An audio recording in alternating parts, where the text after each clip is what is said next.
सेवक तुम राम के रहते समस्त विकार। क्योंकि जब तक भगवान भोले बाबा की कृपा नहीं होती है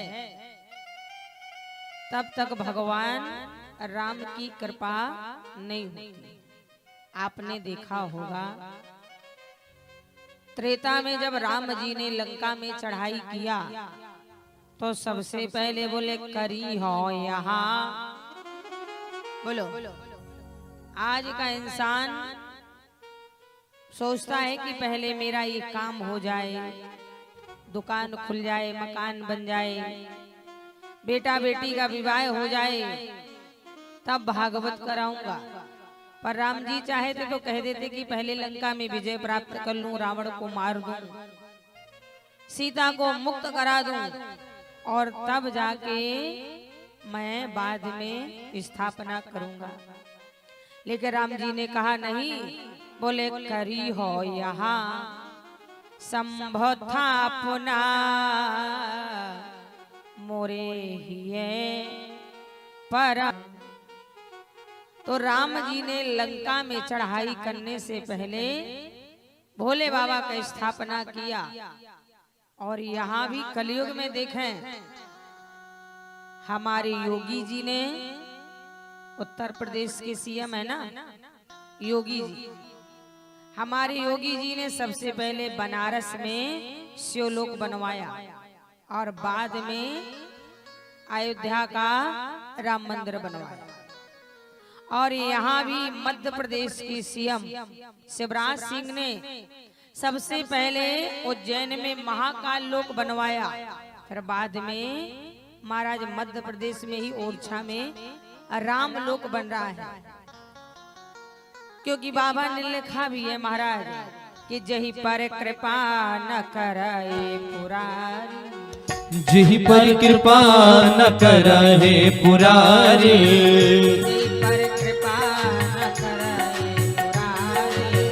जही पर कृपा न करे पुरारी,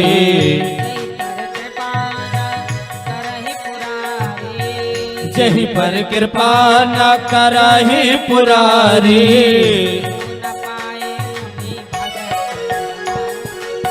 सो न पाए नर भगति हमारी, सो न पाए नर भगति हमारे, सो न पाए नर भगति हमारे। बोले जही पर कृपा न करहि पुरारी, सो न पाए मुनि भगते हमारे।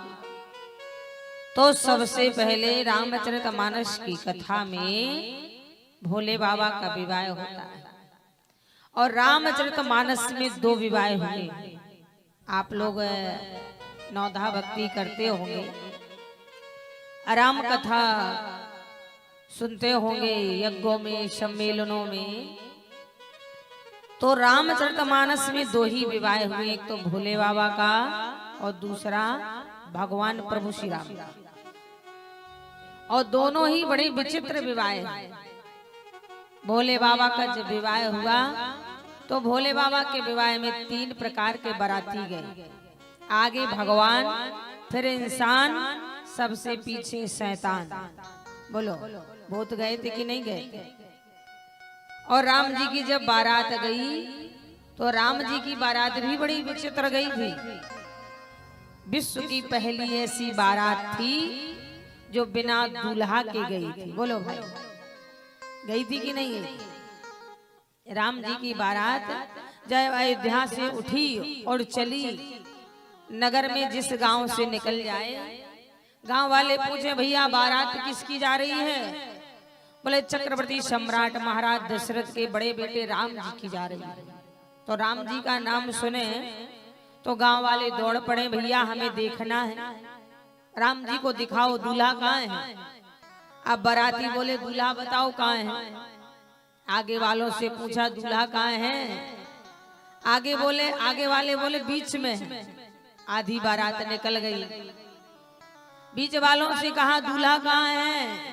बीच वालों ने कहा, आगे वालों ने क्या कहा? बोले वो तो कह रहे थे बीच में है, तो बीच वाले बोले पीछे है। पूरी बारात निकल गई। अब गांव वाले बोले भैया दूल्हा तो दिखाओ। पीछे वाले बोले आगे, और बीच वाले क्या कह रहे थे, बोले पीछे हैं। तो पीछे वाले बोले तुम्हें पता ही नहीं चला कि दूल्हा कब निकले। तो महाराज ऐसी राम जी की बिना दूल्हा के बारात गई थी।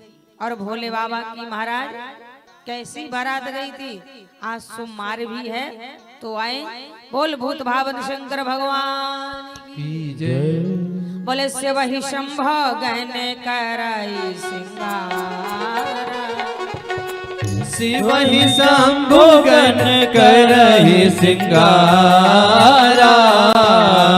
शिवहि शंभ गण करहि सिंगारा। हम कोटे अहि मोरो सवारा, जटा मुकुट अहि मोर सवारा, जटा मुकुट अहि मोर सवारा। भोले बाबा ने जिस समय देवताओं से कह दिया, क्योंकि जब तारकासुर नाम का एक दैत्य पैदा हो गया और वो देवताओं से स्वर्ग खाली करवा दिया, देवता इधर उधर भटकने लगे। देवताओं ने कहा कि ऐसे कब तक भटकेंगे। देवता सब मिल करके ब्रह्मा जी के पास पहुंचे। ब्रह्मा जी बोले महाराज कब तक ऐसे भटकेंगे, कोई तो उपाय होगा, ये कैसे मरेगा। तब ब्रह्मा जी ने कहा भोले बाबा विवाह करें और उनका बेटा पैदा हो, तब ये तारकासुर मरेगा। अब भोले बाबा तो समाधि में थे, फिर भी यहाँ महाराज कामदेव को भेजा। कामदेव जल के राख हुआ और अब यहाँ सारे 33 कोट देवता खड़े हैं, पर कोई भी भोले बाबा के सामने नहीं जा रहा है। तब भगवान नारायण से कहा गया। भगवान नारायण गए और हाथ जोड़ के बोल पड़े कि अब बेनती मम सुनहु स्यो, जो मो पर निजने जाए विवाह शैल जही, यह मुहि मांगे दे। भगवान विष्णु ने कहा हे भूतनाथ, हे देवों के देव महादेव भूत भावन शंकर भगवान, मैं आपसे प्रार्थना करता हूं कि आप विवाह कर ले, क्योंकि इसमें संसार का कल्याण है। भोले बाबा तुरंत बोल पड़े महाराज सिर धर आय सो करहि तुम्हारा, परम धर्म यह नाथ हमारा। आज यहाँ सभी लोग सारे देवता तैयार होने लगे।